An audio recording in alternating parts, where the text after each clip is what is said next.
Well, welcome to Retire Repurposed. Today we're exploring a powerful concept from McKeown's book called Essentialism, the disciplined pursuit of less. When applied to retirement, these principles reveal two complementary truths. First, there are areas that we should intentionally do less, clearing away physical clutter, simplifying complex financial arrangements, and eliminating distractions that pull us away from what truly matters. But this simplification isn't about subtraction. It's about creating space for the truly great things retirement can offer. Deeper connection with God, authentic purpose, meaningful service to others. Join Taatjes as we discover how less is more might be the key to unlocking your most fulfilling retirement as of yet. By scaling back on the non-essential, you create room for what truly matters in this important season of life. Enjoy this episode. All right, folks, welcome back to the podcast. Jared Sebesta joining you on another episode of Retire Repurposed. We have had a really just a great set of some stellar shows lately, really diving into this whole idea of, guess what, purpose. Really, what is retirement all about? Again, if you are new to this show, new to this podcast, new to this platform, we certainly speak a different language on this show where we talk about where life intersects with retirement, how it's more than just money. Not that money isn't an important part of your retirement, but there is something much deeper. On last week's show, we talked about how to really integrate your purpose, really embracing a new identity, and that is a foundational theme when it comes to this show, and it's something we're going to dive even a little bit deeper into today. So I'm really glad that you're joining on this show. But if you missed last week's show, I encourage you to go back, check it out, find it on your favorite podcasting platform. We're on all the major podcasting platforms. Subscribe, like while you're there. But Taatjes really gives kind of the roadmap on how to integrate this, whether you were coming from a job that was just a career, so to speak, or a job that was more of a career and you were more of a business person. That's going to affect people differently.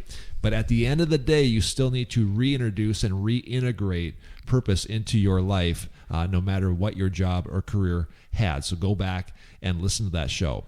On this week's show, we're titling this show, Less is More. Less is actually more. And we're going to dive into kind of two sides of the same coin on today's show. Taatjes joins me now. And as we were prepping for this show, immediately what came to mind was the book Essentialism by McKeown. Very popular book. A popular book, not about retirement, but really about simplifying life.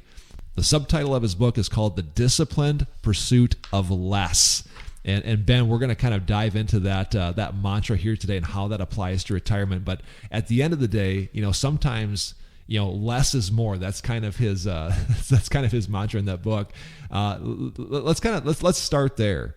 Living a life that is really a profound life. I think in many instances, whether we're talking retirement or not, which we will get into on today's show, but it's really like defining kind of what are your terms, what is your most important, and like spending time doing that. How would you frame that up? Yeah, it's living into your purpose, right? That's what that's essentially what we're trying to get people to do. And I think this entire show, the platform, is about finding more in life through living out your purpose, and doesn't change just because you're retiring.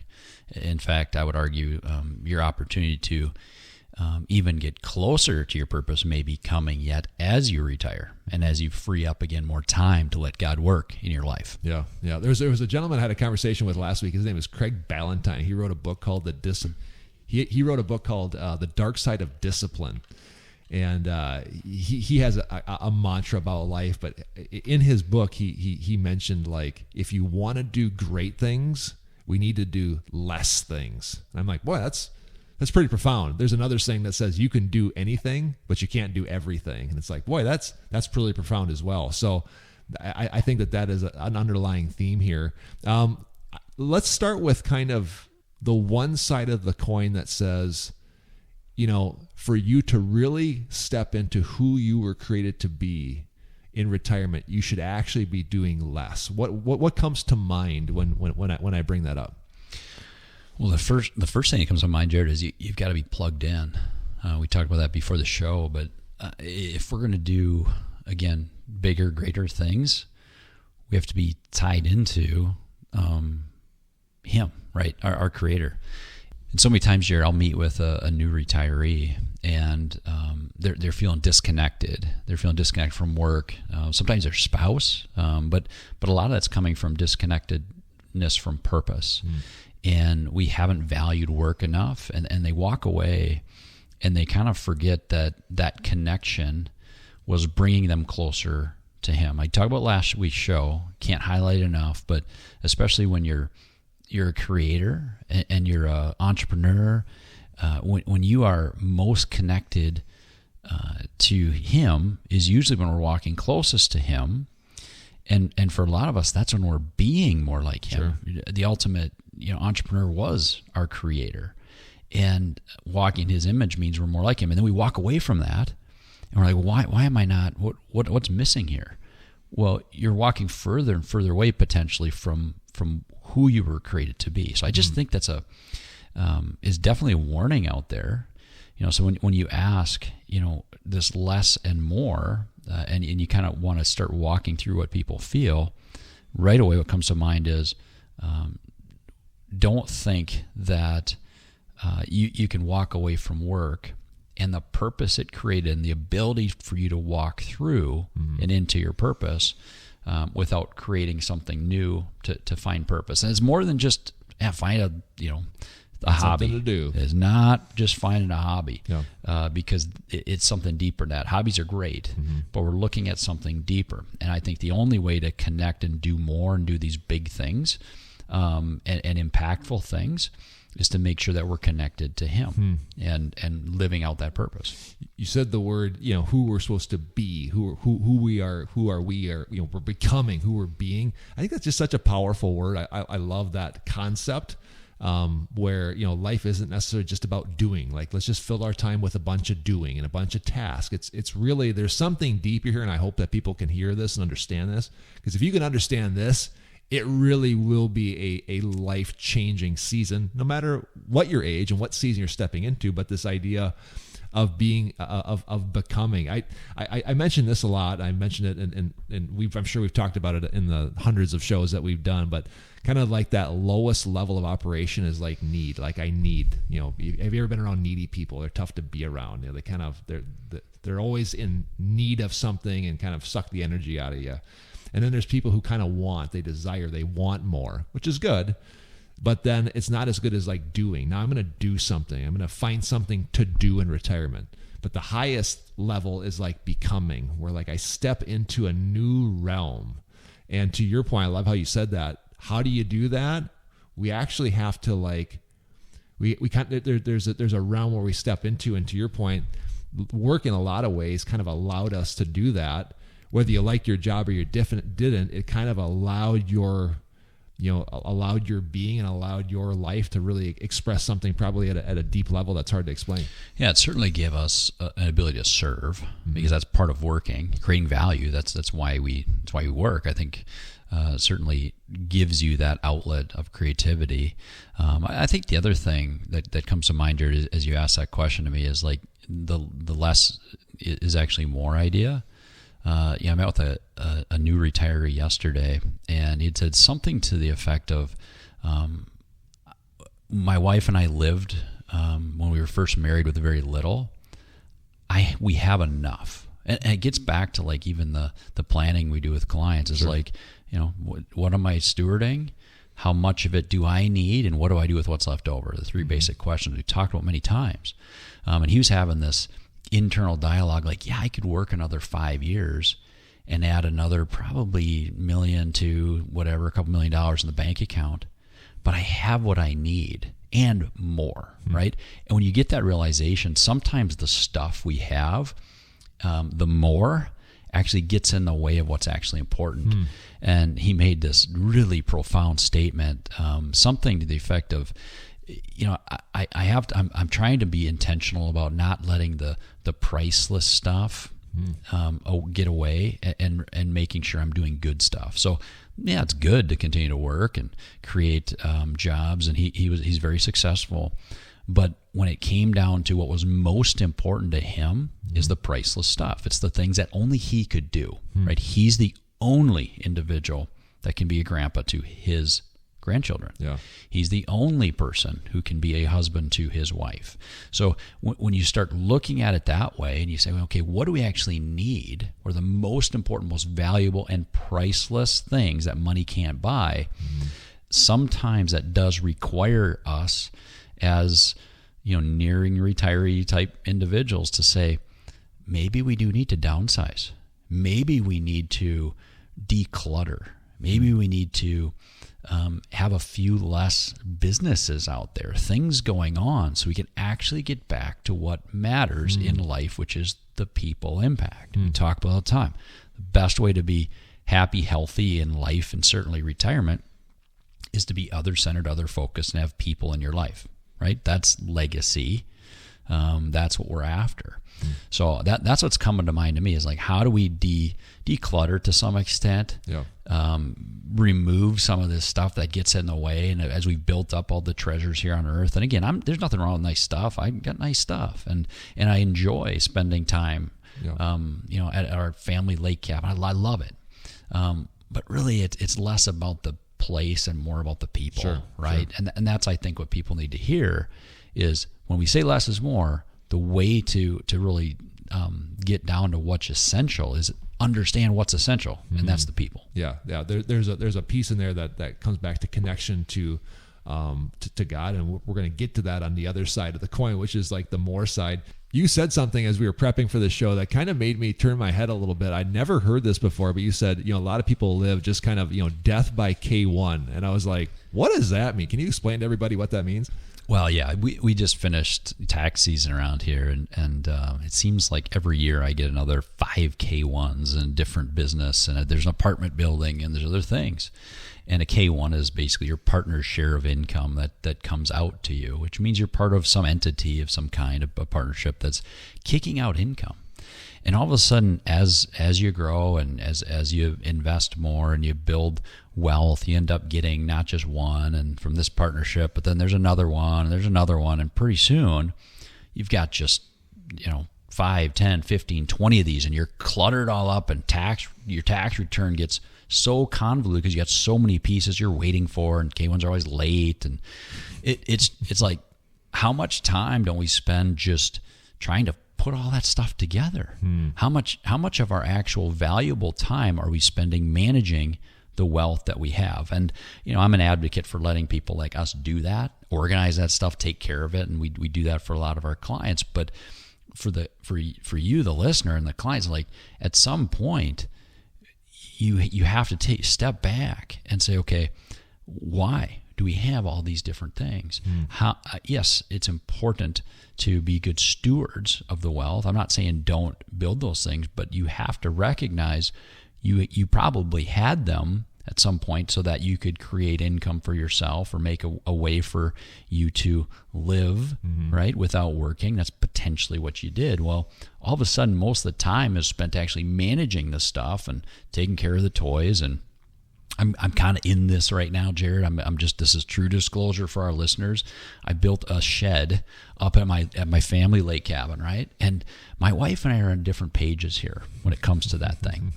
And once again, I'm reminded by how much more I should listen to her, because we had to knock some trees down, and it's not a huge shed. It's like a 40 by 60, but that's a good size bunch of metal as you drive up the driveway. And we have this long, windy driveway in the woods, and then there's our cabin and a little guest house, and then there's this shed. And really for me, it's become like a little toy box. It's the stuff. It's the boats. It's the, we're going to get a jet ski, and it's all of a sudden you got all these things, and so again, whether it be businesses that are always sending you K1s or redoing your tabs every year, I'm guilty of it. I'm like, all these license tabs I got to do. It's like, right? It's starting to drive myself nuts because here I am saying simplify, and I'm building a shed to hold all the crap that I know I don't need, but yet there's enjoyment and there's a balance. So when I look at that, I'm like, what was the big pontoon a good thing to have? And I got a Premier. It's beautiful. Yeah. all I remember is last summer with my family, an extended family in the pontoon. Yeah. So there's a balance, but I think when we get to this point of all of our time is spent keeping up our lifestyle, our toys, and making enough to keep it up, blah, blah, blah, and certainly managing all of the K1s and 1099s, all the stuff that comes in, it's like, okay, we still are trying to live here, right? We're still trying to, we're doing this to create a better life, not a worse one. And some people, and I've seen it, when the stuff starts to own them, right? I mean, money is a horrible master, great servant, but that I think is where it starts, is you start to delineate, what do I want my ideal life to look like? Yep. And for a lot of our newer retirees, they're like, it's simpler. It's one home. Yep. It is, a few less of those things that are creating the confusion, and it's more clarity in what's most important to them in their life. And that almost always comes back to spending more time with their community and the people in their life, because that's the essential piece. Yeah. You bring up a lot of points. I think it's a good heart check. Again, as of the recording and launch this podcast, we just came out of tax season. So regardless of when you're listening to it, just think back or whatever to when you did your taxes. What was your feeling like? Was it one of these things? 'Cause I know a lot of people that are just like, oh gosh, it's taxes, and it's this heaviness and this stress. Not to say that there's not some work. You got to do some paperwork, gather some documents for your financial advisor, CPA. I get that. Like, that's always going to be a part of life. But I think, to your point, I think it's a really good heart check. Like, where is my heart? I have to laugh a little bit because I'm considering building an extra shop on my property, and the guy who I'm taking advice from, he's like, listen, in today's world, you'll get your money back when you sell that property, because everybody's got too much stuff nowadays. Like, we're into a world where everybody's got toys, So I think they said the best investment in your house is upgrading a kitchen. Now it's like, throw an extra shed on your property, because everybody, to your point, has too much stuff.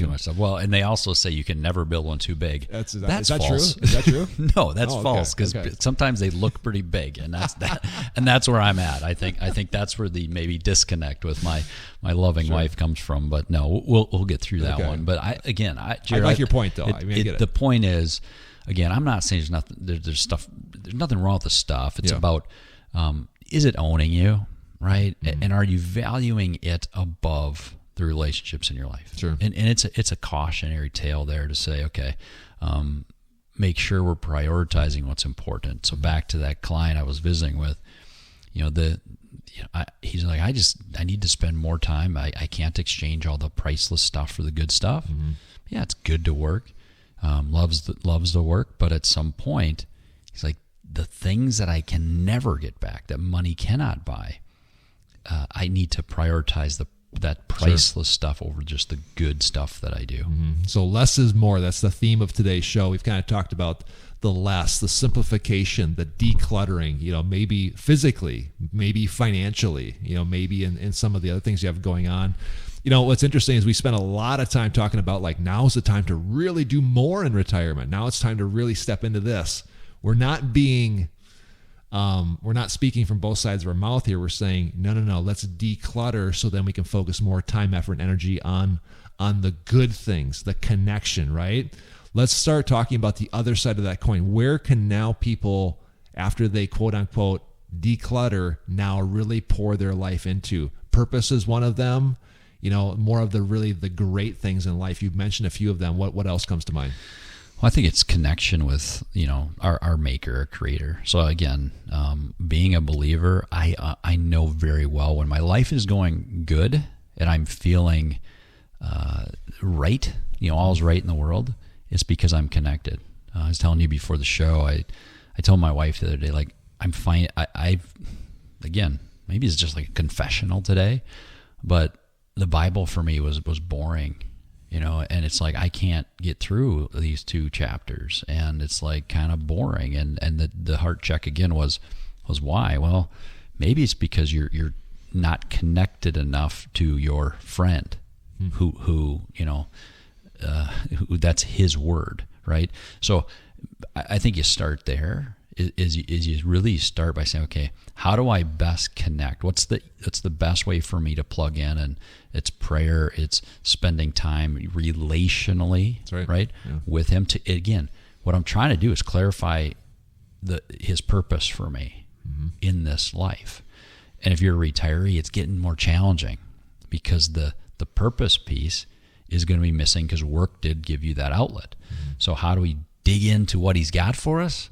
Well, let's get into the Word. Let's figure that out. Let's be there because he's there. We just have to get closer to him, and that's how I'm personally trying to do it. That's my thing.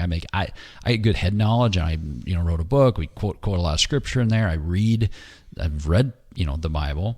I tend to find a podcast that I can listen to, or an audio book that good Christian faith-based books, and I'm learning. But again, it's through the lens of some other person. I'm trying to get direct connections as I can, and that means more time in God's Word for me. There's a difference between being, which we talked about already, and doing. What I have seen, this is my little confession, sometimes I know I'm disconnected from the Creator when my day or my life is all about just kind of doing and getting the thing done and like checking the box off, And if I start feeling heavy about something that I'm working on, not a little pressure. I mean, because you'll feel that, you know what I mean? Like you got to get this thing done, and this project has to get done, and there's going to be challenges in life. But when I know that I'm getting disconnected when it starts feeling really heavy and it starts becoming about something else, and I'm getting better at this. Where like even pauses throughout my day, where I'll hit pause, and just get a cup of coffee, go outside, reconnect, pray for just a moment or two. Like, why am I doing this again? What an opportunity this is. You know what I mean? And I think that that's a really good word, and it looks different from perhaps the way that you do it, or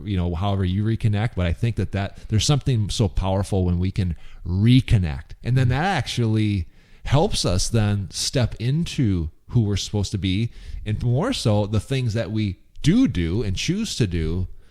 They become like bridges for us to kind of step into like a greater realm, right? Yeah, and when you're trying to live that every once in a while you're disconnecting from that, and that's getting to you, and you're looking for God, right? And you're taking a moment, and sometimes we think, oh, we've got to kneel down, fold our hands, close our eyes to pray. We don't, right? I mean, we want our kids to. Why? Because they don't get distracted. I get distracted too, but you can speak to them all the time, like on the way into work, whatever leads you into that place, but you're looking for him. This individual I was listening to this podcast recently said something to the effect of, he tried to write down the letters. I think it was smog. S was C, M, more, O, of God. So see more of God. So every day he was saying, I want to see more of God. And he would write it out like that was his goal that day, to look for him, to take notice of what he's doing. Because then you do, right? Because so many of these little things happen. And when we're not in tune with him, or we're not looking for that, it's easy to see past it. It's easy to explain things away. But I think the importance there, if we're trying to be more connected to him and follow his lead, follow his plan for our lives, it starts with getting connected to him, finding again that purpose which he's created you for. Yeah, there was, not to bring up somebody else into this picture, but I was scrolling Instagram or something, and there was somebody who wrote a book, and he was kind of talking on this thread where it's like, hey, you got to be careful because retirement, and right away my ears perked up because this is a show that we've been doing for many, many years, and he's like, hey, you got to really be careful because this can be a time where you really lose your purpose. And I was like, oh, I like what you're saying here. I like it. Keep going. And he's like, so here's what you do. You just got to find something to do. And then like the video ended, and I was like, hold on here now. I get what he's trying to say, but there's something, and I want our listeners to hear this yet again, there's something so profound waiting for you if you have the audacity to open yourself up to it. Yeah, what a miss that is. I mean, yeah, find something to do, but find something impactful to do. Find something to be. Find somebody to be that God's making you. And then, you'll find plenty to do. Right. When you're walking into your fullness through him and what he's created you to be, you will find plenty to do. Securities offered through Avantax Investment Services. Member FINRA SIPC. Investment advisory services offered through Avantax Advisory Services. Insurance services offered through an Avantax affiliated insurance agency.